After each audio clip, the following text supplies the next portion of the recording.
In 2017, EA released a game called Star Wars Battlefront 2 to the world, a sequel to the minorly successful 2015 Star Wars Battlefront, which was a fine and authentic to Star Wars multiplayer game set in the Star Wars universe. I, as a Star Wars fan and a fan of the first one, was very excited for the sequel. But instead of getting a better, more expansive version of the faithfully executed predecessor, we got the same very good looking and authentic Star Wars game as the first one, but this time filled with predatory microtransactions that would go on to give EA legal proceedings and shake the entire gaming industry, and a progression system so painstakingly slow, you'd either have to pay almost full price again to unlock villains such as Bosk and Iden Versio. I'll say that again, Bosk and Iden Versio.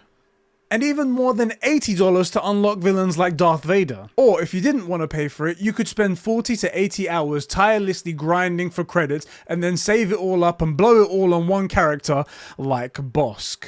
Bosk, damn it. The game was forever ruined by the greed of EA, and the way that they forced microtransactions into the game shook the entire gaming industry, and taught gamers a valuable lesson, which was don't trust EA with anything that you love. And also that we should be on the lookout as gamers for anyone else who tries to do this with a franchise that we love ever again. Well, that day has finally come again, and that publisher is Microsoft's Xbox with Halo Infinite's multiplayer. Obviously, because Halo is one of the most anticipated games of this year, PC Wizards have data mined the upcoming season of Reach for Halo multiplayer and have determined exactly what will be available in Halo Infinite's multiplayer through the Halo store for real world money in terms of skins, emblems, coatings and armor sets, and how much of them will be available in the game via normal progression. In Season 1, this is just the first season, in Season 1, out of 88 store bundles consisting of 22 armor coatings and emblems, 43 armor parts, stances and weapon skins, 16 charms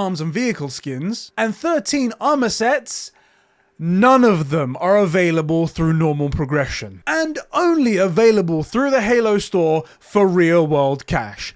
0 of them. What the hell, Microsoft? Now, this is especially egregious on Microsoft's part when you consider that unlike previous Halo campaign installments, you get absolutely nothing in multiplayer afterwards for purchasing and completing the campaign. Not even a single armor set like you did in all the previous installments of Master Chief's journey, data miners have discovered in Halo Infinite. Or because technically this is a separate product that Xbox have decided to make free to play. Good guys Xbox, right? But this is especially egregious when you work out that in order to buy all of these cosmetics based on the current prices of cosmetics in the Halo store, it would cost you over $1,000 to get them all. AKA just under the average price of 1 month's rent for a 1-bedroom apartment in the US. What the hell? But hey, the multiplayer is free to play, right? That makes up for everything being locked behind a paywall, right? And luckily, however, there is a free battle pass system that has 100 tiers currently available to everyone for no extra cost, that has like 7 armor pieces in it. That's right, 7 of the tiers are armor pieces out of 100. A free battle pass system, that's great, right? And I'm sure that's easy to progress through. Oh, wait. The #1 complaint of the Halo beta, of the test flights, everything that was coming up to it, is that the progression system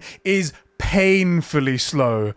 Remind you of anything? The progression system at the moment is so slow, down to the challenge-based XP system that they're doing, which is absolutely ridiculous. A method completely different to the industry standard performance-based XP system, which has worked flawlessly for so many other multiplayer games, including their own multiplayer game, the Master Chief Collection. Their own game. Based on my good friend James's progression, based on 45 games, roughly equating to about 10 minutes per game, and him only being at level 8 after 45 matches, to complete the entire battle pass of 100 tiers, that would take you upwards of 100 hours, which is an insane amount of time to ask from someone for such little rewards in the free battle pass. I wonder why they would have done such a thing.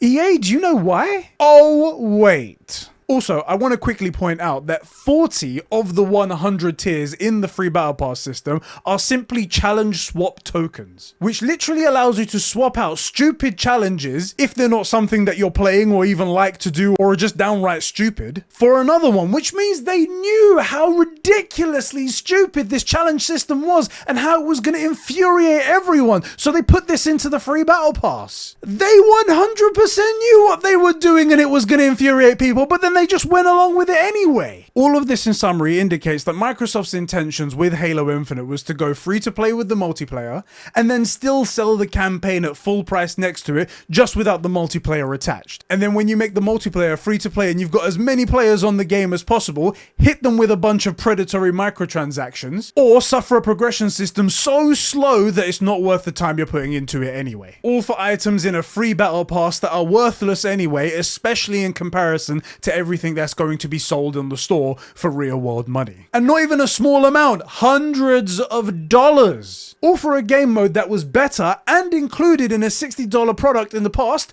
going free to play. Ridiculous. And for those of you guys out there saying, Eddie, they said they would address the progression system. They said, they tweeted out that they would address the progression system in the future. Do you really think that this is something that they were unaware of? Do you really think that the progression system was something that required millions of people to jump online and say, now we've seen a problem? No, it's something that would have taken a handful of testers in a room that played 10 hours of the game, and then when they ask, okay, so how much did you progress in that 10 hours? How much did you go up in that battle pass? One level. Yes, just one level. Interesting, one level. I'll just write that down as a note and then forget about it forever. That's what happened. And the challenge swap tokens being included in the free battle pass is clear that they knew this was a problem and decided to ignore it. Because Microsoft want to sell you microtransactions. Predatory microtransactions. It's really, really sad to see this to Halo multiplayer because it is a damn good game with fantastic gameplay, and it's one of the only multiplayer games ever to come out and to be working flawlessly at launch. Those powerful Azure servers from Microsoft really paid off. It was so polished, so great, and we were willing to put up with the slow progression system thinking that it's going to be fixed in the future. But now we know that the real reason why the progression is so slow and so shackled is to push people to buying microtransactions from the store rather than just being able to acquire things through normal progression. That really does take the piss out of things, doesn't it? And because of that, the greedy intentions of a publisher might now turn Halo Infinite into this generation's Battlefront 2.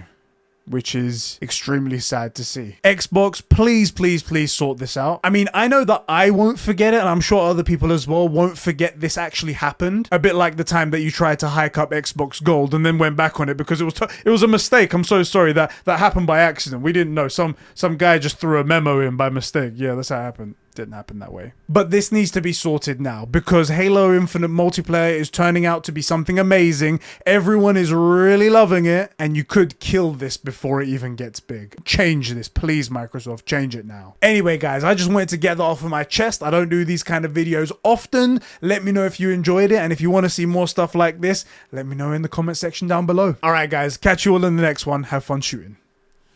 I don't know why I said shooting. I don't usually say that. That's not my thing. Goodbye.